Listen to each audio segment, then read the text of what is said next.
Você vai ouvir agora uma palavra de fé com o pastor Francisco Ramos. No capítulo 26 do Evangelho de Mateus, nós lemos do versículo 36 ao 38, que diz assim: Então chegou Jesus com eles a um lugar chamado Getsêmani e disse a seus discípulos: Assentai-vos aqui, enquanto vou além orar. E levando consigo Pedro e os dois filhos de Zebedeu, começou a entristecer-se e a angustiar-se muito. Então lhes disse: A minha alma está cheia de tristeza até a morte. Ficai aqui e vigiai comigo. A minha alma está cheia de tristeza até a morte. Ficai aqui e vigiai comigo. Levante assim a sua mão e peça em oração para o Senhor falar com a sua vida. Maravilhoso Deus, eterno Pai, Deus que é digno de todo o poder, de toda glória, de toda majestade. A tua palavra será, meu Deus, agora proclamada neste santo altar. Fala, Senhor, a todos os teus filhos que aqui estão. Olha, Senhor, para essa tua serva, para esse teu servo, para essas pessoas que vieram, meu Deus, te cultuar, te adorar. Meu Deus, ouvir, Senhor, a tua palavra. Que o Senhor fale fortemente aos nossos corações. Que o Senhor traga dos céus as santas revelações. E que tudo seja, Senhor, para a tua glória. Em nome de Jesus, amém e amém. Aplauda bem forte ao Senhor. Bem forte, diga glória a Deus. Aleluia. Tome o teu assento. Amados irmãos, hoje é Páscoa, domingo de Páscoa. Foi exatamente em um dia de domingo, primeiro da semana, logo pela manhã, que Jesus Cristo, Ele ressuscitou. Nós sabemos que a Páscoa, ela não é uma festa de agora, do Novo Testamento. A festa, a celebração da Páscoa é bem antiga. Foi desde que os filhos de Israel saíram daquela escravidão do Egito. Foi comemorado a Páscoa, a libertação daquele povo. Hoje, Jesus é a nossa Páscoa, não tem nada a ver com o coelhinho, não tem nada a ver com o ovinho de chocolate, ainda que seja tão delicioso. Amém, pessoal? No entanto, eu não vou falar especificamente da Páscoa. Eu quero trazer à memória dos meus irmãos a missão de Jesus Cristo nessa terra. Jesus Cristo, Ele foi enviado por Deus. Deus, por amor à humanidade, Ele enviou o seu único filho a esta terra para realizar uma missão.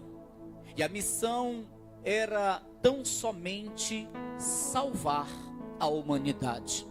Mas para que esta salvação fosse concluída, Jesus teria que passar por muitos momentos desagradáveis, momentos dolorosos, momentos de aflição. Nós sabemos que enquanto Jesus estava curando os enfermos, Ele não passava por aflição. Ele curava um enfermo, logo aquelas pessoas agradeciam e Ele também se alegrava porque via a alegria no coração das pessoas. Quando Jesus, Ele estava fazendo milagres, sinais nessa terra, Ele não estava passando por aflições. Ainda que alguns líderes religiosos já estivessem o perseguindo, mas Ele não estava passando por nenhuma aflição. Muito pelo contrário, Jesus ele se alegrava quando alguém era beneficiado através de um milagre que ele operava, quando alguém era abençoado através de um milagre que ele operava. Um cego enxergava, um coxo andava, um leproso era curado, um morto era ressuscitado.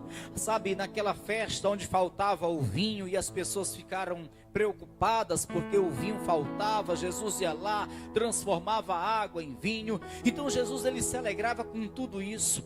Em tudo isso não existia perseguição, em tudo isso não existia aflição, em tudo isso não existia dores. Jesus estava contente, se alegrando em realizar todas essas obras maravilhosas em prol das pessoas, em prol da humanidade. Mas quando Jesus chega no Getsemane, quando Jesus chega naquele pequeno monte chamado Getsemane, Jesus ele vai orar. E quando Jesus estava orando naquele pequeno monte chamado Getsemane, Jesus ele começa a suar gotas de sangue. Tamanha era a aflição que ele estava passando naquele monte, que ele suava gotas de sangue. E a aflição que ele passava é porque ele sabia que a sua hora tinha chegado. Ele sabia que quando descesse daquele monte, logo Judas viria para lhe entregar aos soldados.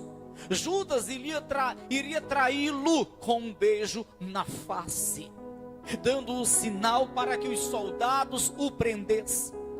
Jesus ele sua gotas de sangue naquele monte Getsemane, porque ele sabia que ali começava o verdadeiro sofrimento, ali começava a verdadeira aflição. Até então ele não tinha visto o sofrimento, até então ele não tinha sido afligido, até então ele não via as dores, mas ali por diante ele iria sim passar por momentos difíceis, muitas aflições, muitas humilhações, muitas dores ele iria sofrer dali por diante. Só que Jesus ele não desiste da sua missão por conta disso. Ele sabia que isto também fazia parte da sua missão. Ele sabia que isto também fazia parte da missão que ele veio realizar nessa terra. E ele não desistiu da sua missão. Nos momentos bons em que ele multiplicava o pão e o peixe, a multidão era alimentada e glorificava a Deus.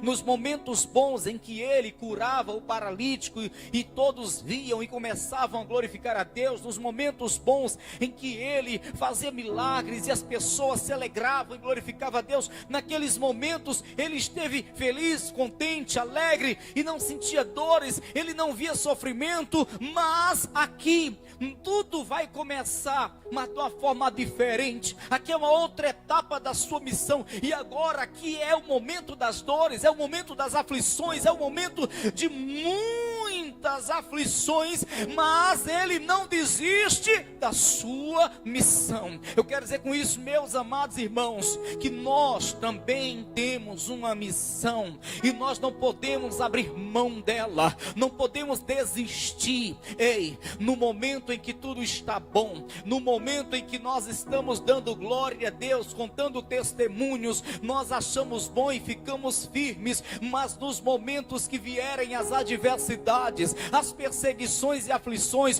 nós temos que continuar firme, porque isso faz parte da nossa missão nessa terra. O próprio Cristo diz: no mundo tereis aflições. Então as aflições também fazem parte da nossa missão nessa terra, irmãos.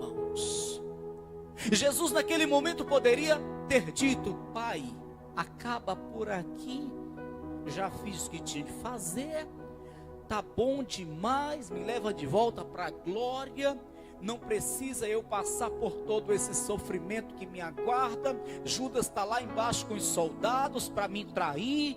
Pai, não deixa eu passar por essa decepção, não deixa eu passar pelas angústias, pelas aflições, pelas dificuldades, pelas grandes adversidades que estão me esperando, tá bom por aqui. Não, Jesus não faz esta oração. Ele até que começa uma oração, e é interessante, ele começa uma oração dizendo: meu pai, se é possível, passa de mim este cálice. Se é possível. Ele não disse, meu pai, passa de mim este cálice. Se é possível.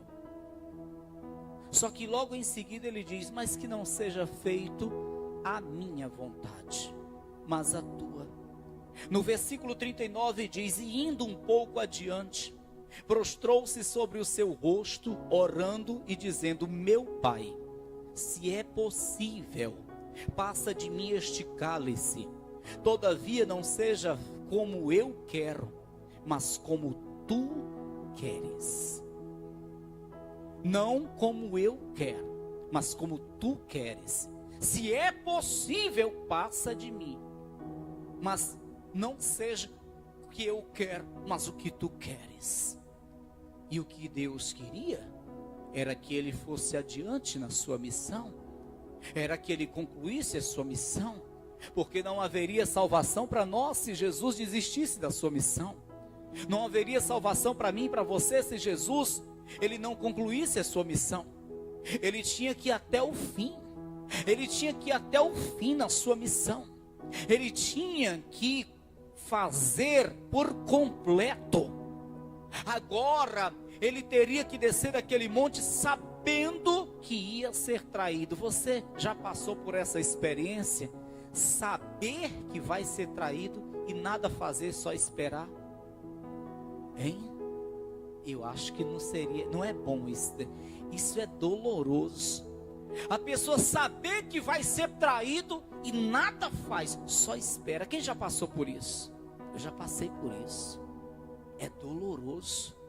Você saber que vai ser traído por alguém que está ao teu lado, porque Judas estava ao lado de Jesus, por alguém que você tanto ajudou, porque Judas foi ajudado por Jesus. Você saber que vai ser traído e você nada faz, só espera.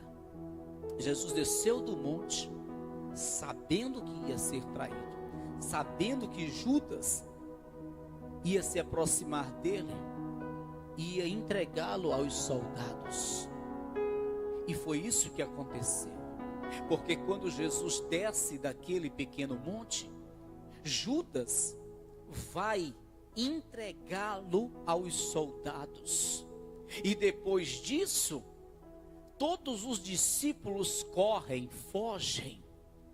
Todos os discípulos fogem. E na hora que Jesus está sendo espancado, já para ser crucificado, Pedro abre a sua boca em resposta a uma mulher. Ele diz, eu não conheço esse Jesus. Ele diz, eu nunca estive com esse Jesus. Ele diz, eu não sei do que tu está falando. Pedro nega Jesus. E tudo isso trazia ao coração de Jesus angústia. Os soldados tiraram a roupa de Jesus, o crucificaram, colocando aquela coroa de espinhos na sua cabeça, e pendurado Jesus naquele madeiro, colocando os pregos nas mãos e nos pés de Jesus, e ele sentindo toda aquela dor. E os soldados ainda zombavam dele, dizendo, se tu és o Filho de Deus, desce daí agora, desce daí agora, desce daí agora. E cuspiam na face de Jesus. E ele estava sentindo dores, e ele estava angustiado, e ele estava aflito. E como se isso não bastasse, o próprio Deus se ausentou dele. Foi o que preguei aqui na sexta-feira. Eli, Eli, lema sabachthani, assim disse o Senhor, Deus meu, por que me desamparaste? E por que Deus o desamparou? Porque o pecado, a iniquidade de toda a humanidade recaía sobre os seus ombros. No livro do profeta Isaías, no capítulo 53, diz que ele levava sobre si a iniquidade de nós todos. E lá no livro do profeta Isaías, capítulo 59, versículo 2, Diz que as nossas iniquidades fazem divisão entre nós e o nosso Deus. Então, no que os pecados da humanidade recaíam sobre os seus ombros, evidentemente que Deus se ausentou dele. E na hora que Deus se ausentou dele, foi a maior dor que ele sentiu. Mais do que os cravos pregados nas mãos, nos pés, mais do que a coroa de espinhos sobre a cabeça. Ele naquele momento diz: meu Deus, oh Deus meu, por que me desamparaste? E passou mais um pouquinho de tempo, e ele morreu. Mas antes de morrer, ele ainda disse: Pai, perdoa este povo, porque não sabem o que fazem. Tanta dor, tanta humilhação, tanta aflição, tanta angústia, mas ainda ter ânimo de orar perdoando os ofensores. Meu Deus, perdoa-lhes porque não sabem o que fazem. E aí ele morre. Pronto, a missão está concluída. A missão chegou ao seu fim? Não chegou. A missão não chegou ao seu fim. A missão não está concluída ainda. Porque ele teria que ressuscitar. Se Jesus apenas morresse e não ressuscitasse, nós não teríamos a salvação. Mas ao terceiro dia Jesus ressuscitou. No que ele ressuscita, e aí está a Páscoa, no que ele ressuscita dentre os mortos, isso significa que ele venceu a morte. E no que ele venceu a morte, nós temos o direito à vida eterna. Nós temos o direito à salvação da alma. Eu vivo e vós também vivereis, é o que diz o Senhor, é o que diz a sua palavra. Ei, a missão já foi concluída? Sim, agora sim, porque Jesus ressuscitou. Quando ele ressuscitou, a missão foi concluída. Só que não para por aí. Depois que ele ressuscitou, ele marcou uma reunião com os seus discípulos. E depois que ele faz esta reunião, é que ele parte para a glória. Quem deseja saber qual a pauta desta última reunião que Jesus faz com seus discípulos? Mateus capítulo 28. Aleluia, aleluia. Mateus capítulo 28. Acompanhe na sua Bíblia. Aleluia. O versículo, observe isto com atenção. O versículo 1 está escrito assim: e no fim do sábado, quando já despontava o primeiro dia da semana, Maria Madalena e a outra Maria foram ver o sepulcro.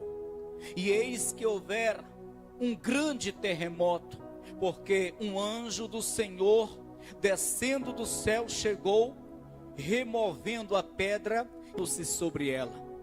E o seu aspecto era como um relâmpago, e a sua veste branca como a neve.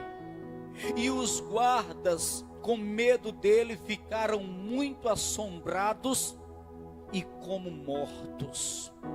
Mas o anjo, respondendo, disse às mulheres: não tenhais medo, porque eu sei que buscais a Jesus, que foi crucificado. Ele não está aqui, porque já ressuscitou, como tinha dito. Vinde e vede o lugar onde o Senhor jazia.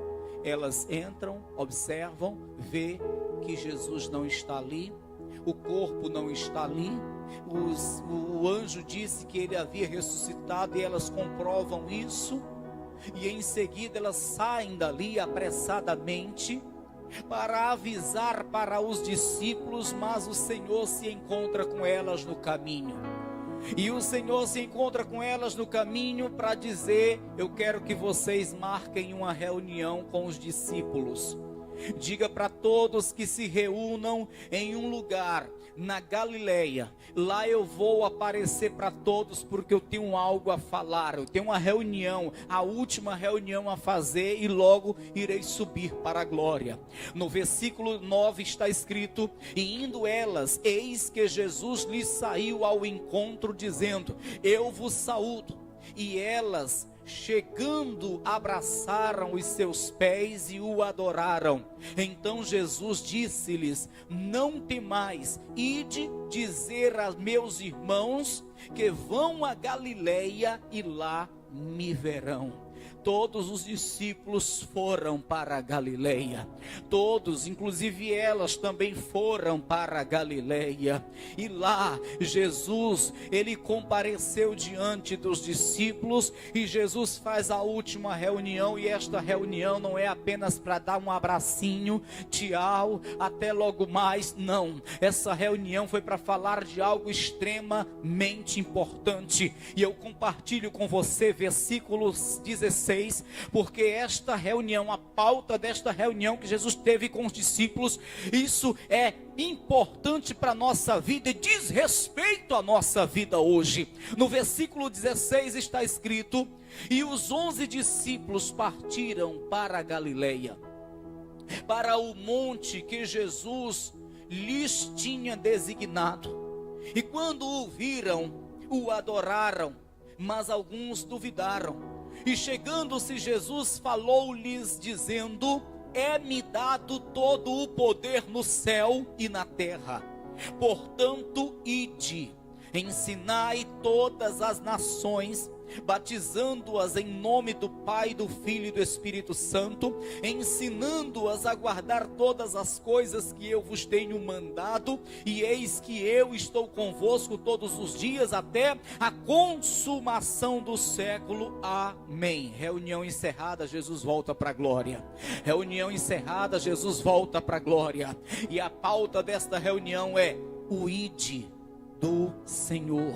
O ide do Senhor. No 19, portanto, ide, é o que Jesus fala para eles. Jesus não pergunta: Pedro, como é que tu está? Tá bem, Pedro? Pedro, como é que está a família? Tá bem, Pedro? Como é que está tua sogra que eu curei naquele dia? Tá bem, Pedro? Jesus não fala com João: João, você que era tão próximo, reclinava a cabeça no meu peito, tá com saudade de mim, como é que você tá, João? Não, Jesus ele não vai conversar, Jesus ele não vai falar coisas aleatórias. Jesus ele unicamente fala isso: ide, ide, ide. Ei, é como se Jesus estivesse dizendo: a minha missão eu concluí, eu já realizei a minha missão, eu vim a este mundo, eu ensinei, eu preguei, eu fiz milagres, ensinei sobre o reino dos céus, eu capacitei a vocês, vocês estiveram comigo ao meu lado, vendo tudo o que eu fazia, vocês já foram instruídos acerca do reino dos céus.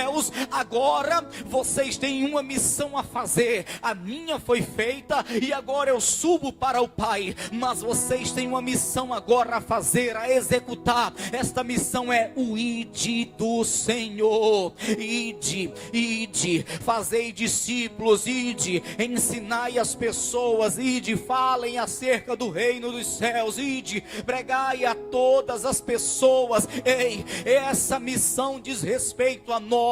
Jesus fez a parte dele, Jesus não falhou na parte dele. Se tivesse falhado, nós não estaríamos aqui, nós não teríamos direito à salvação. Jesus ele concluiu a sua missão, ele fez a sua parte, agora ele espera que façamos a nossa parte como discípulos e como igreja do Senhor nessa terra, irmãos. Bate no ombro de quem está ao teu lado e diz: agora tu tem uma missão, irmão. Pastor, Jesus falou para os discípulos. Nós somos os discípulos. Os discípulos daquela época morreram. Hoje somos nós. Nós somos os discípulos. E Ele quer que nós façamos isto. E aí eu pergunto, meu amado irmão, minha amada irmã, você tem feito o ide do Senhor? Escute, como cristãos nós temos obrigações, nós temos deveres. Nós não somos cristãos apenas para pedir a ajuda, o socorro do Senhor, o livramento do Senhor. Nós temos deveres. E um dos tais é fazer o ID do Senhor. Naquele colégio onde você estuda ou trabalha, no local de trabalho, diante dos teus colegas, na tua vizinhança, dentro da tua casa. Ei, onde você estiver, até na fila do supermercado, você tem que lembrar desta missão. Você tem que fazer o ID do Senhor. Pastor, eu não tenho chamado. Tem. Pastor, eu não tenho tempo. Tem. Pastor, eu não tenho capacidade. Tem. Todos nós temos. Antes de começar a pregar o Evangelho, logo que eu havia me convertido, logo de imediato, eu ia para uma praça em um momento vago, porque todos nós temos um momento vago. Todos nós temos. Hoje esse momento vago não dá para detectar muito bem. Sabe por quê? Por causa da rede social. Porque todo momento vago e até os momentos que não estão sobrando, nós utilizamos na rede social. E nos ocupa literalmente. A tal ponto que não pegamos a Bíblia para ler, a tal ponto que não dobramos nossos joelhos para orar, a tal ponto que às vezes impedem até as pessoas de virem ao culto. Mas o tempo disponível para evangelizar alguém, todos têm. Todos têm. E a oportunidade também.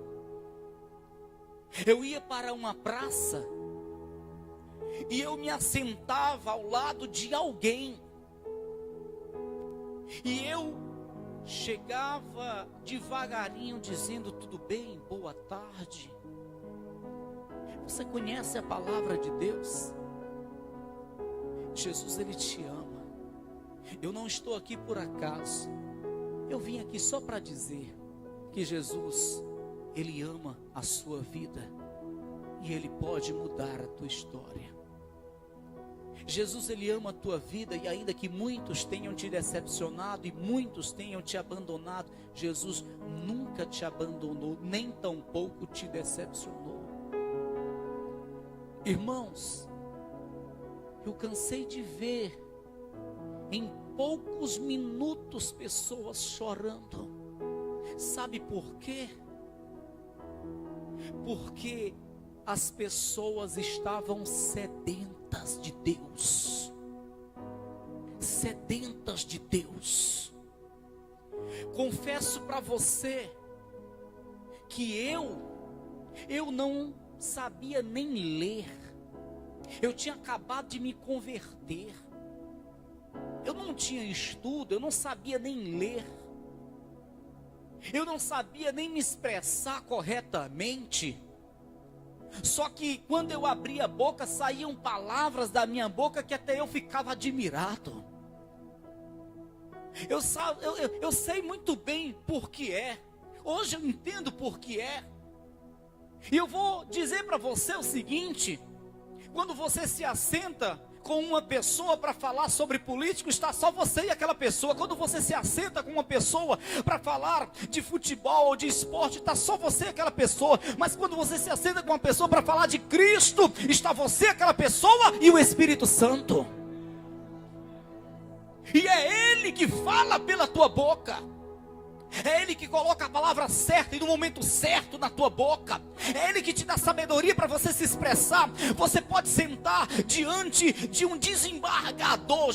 Eu já me deparei com esse tipo de situação. Você pode se sentar diante de um desembargador e você vai falar ousadamente, corretamente, de maneira que ele vai te entender. E isto será o Espírito Santo colocando na tua boca a palavra certa, na hora certa, irmão. Você está entendendo, irmão? Então não existe essa questão de dizer: eu não tenho tempo, eu não sou capaz, eu não sei me expressar corretamente. Não existe isso. Não existe isso. Se você fizer o ide, se dispor a fazer o ide, o resto o Senhor vai fazer. Nós vamos no Evangelho de Marcos e lemos algo bem semelhante. Em Marcos capítulo 16, Jesus, ele vai falar, é a mesma coisa. Não é que Jesus tenha falado duas vezes a mesma coisa. É porque no Evangelho de Mateus foi Mateus que notificou, que escreveu, que registrou. No Evangelho de Marcos foi Marcos que registrou, escreveu. E no Evangelho de Marcos, essa passagem bíblica está mais clara, está mais objetiva. Em Marcos 16, no versículo de número 9, está escrito assim: e Jesus, tendo ressuscitado de manhã, na manhã do primeiro dia da semana, ou seja, domingo, apareceu primeiro para Maria, apareceu primeiramente a Maria Madalena, da qual tinha expulsado 7 demônios. E partindo ela, anunciou àqueles que tinham estado com ele, os quais estavam tristes e chorando. Vamos lá para o versículo 15. E disse-lhes: ide, Jesus falando a eles, ide por todo o mundo, pregai o evangelho a quem, irmãos? A quem, irmãos? A toda criatura, para o rico e para o pobre, para o velho e para o jovem, a toda criatura, para aquele que tem um coração bondoso, mas também para aquele cujo coração é duro, para toda criatura, para toda criatura.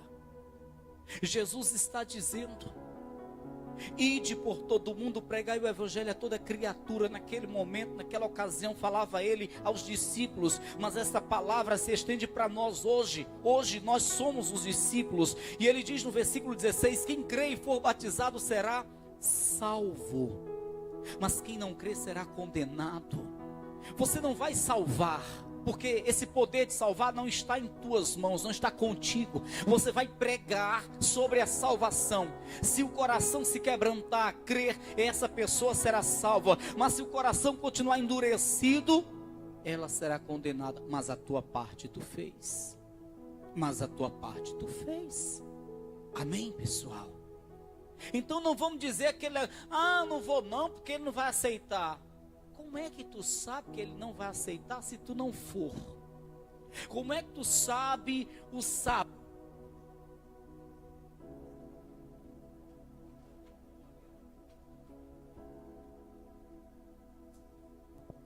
Isto sempre acontece, mas vamos deixar outro microfone logo aqui pertinho. Como é que você sabe o sabor de um suco se não experimentar? Dá para saber em olhar? Sim ou não? Dá ou não? Pastor, tá com cara de suco de limão, pastor, a mesma cor do suco de limão. Mas e se não for suco de limão? Se não for suco de limão? O suco de limão é azedo. Por que eu estou falando no suco de limão? Porque tem gente que tem a cara que parece que chupou um limão. É ou não é? Tem gente que tem uma cara tão feia, parece que acabou de chupar um limão. Aí você vai julgar pela cara, pelas feições da pessoa, e está errado. Porque a cara pode estar feia, mas o coração pode estar sedento. Ela pode estar com a cara feia porque teve uma raiva, se entristeceu, foi decepcionada, mas o coração está ali, quebrantado. Então você não pode dizer: pastor, eu não vou porque aquela pessoa tem a cara ruim, tem a cara fechada, tem um coração duro, eu não vou porque aquela pessoa não vai aceitar. Não, você não pode pensar assim, nem falar assim. Você tem que fazer o ide. Ide por todo mundo, pregar o evangelho a toda criatura. Quem crê e for batizado será salvo, quem não crê será condenado. Se crê, será salvo, se não crê, será condenado. Mas a tua parte tu fez. A tua parte tu fez.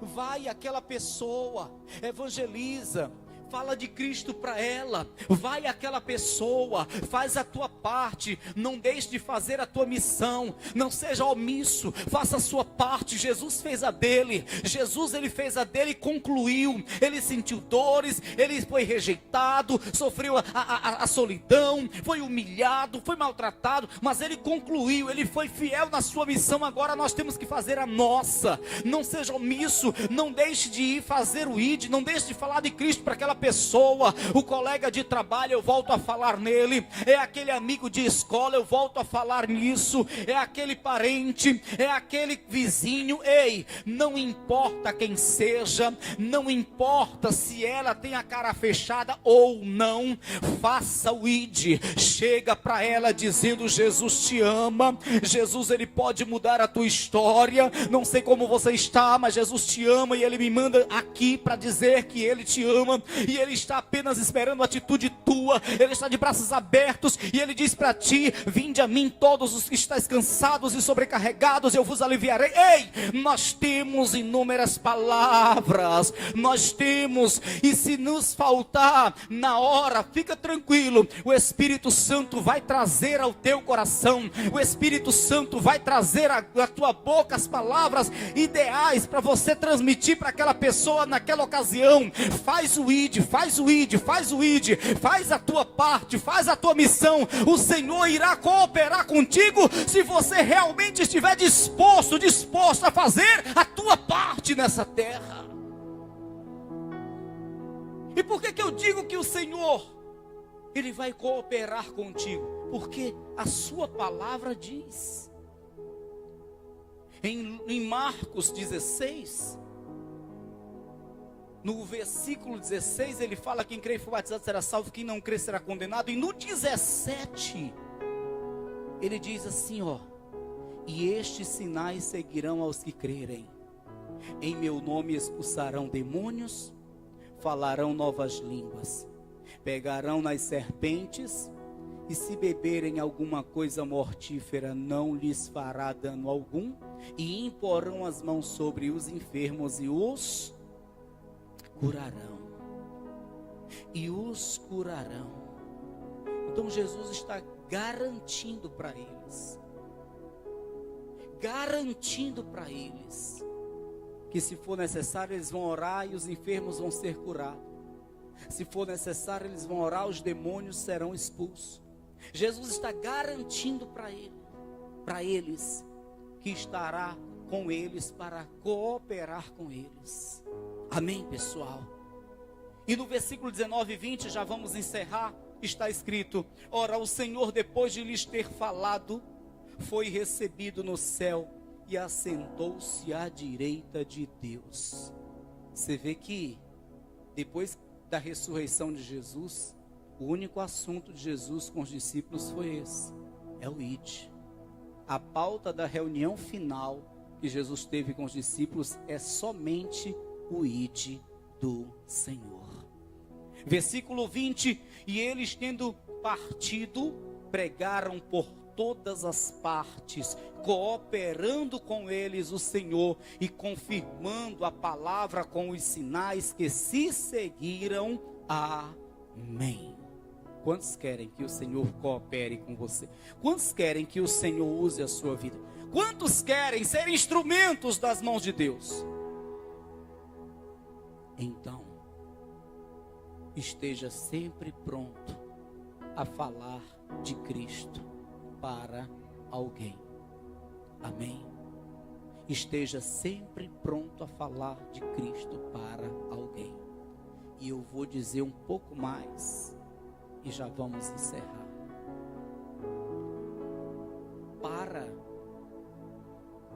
de querer substituir esse ID aqui, que fala a palavra, por uma simples mensagem no WhatsApp. Para com isso.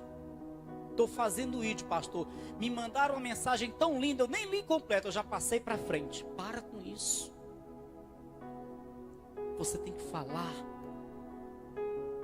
algo que sai de dentro de você, ainda que seja apenas uma palavrinha, Jesus te ama, mas algo que sai de dentro de você. Amém? Isso vai demonstrar o quanto você realmente se importa com o ID do Senhor.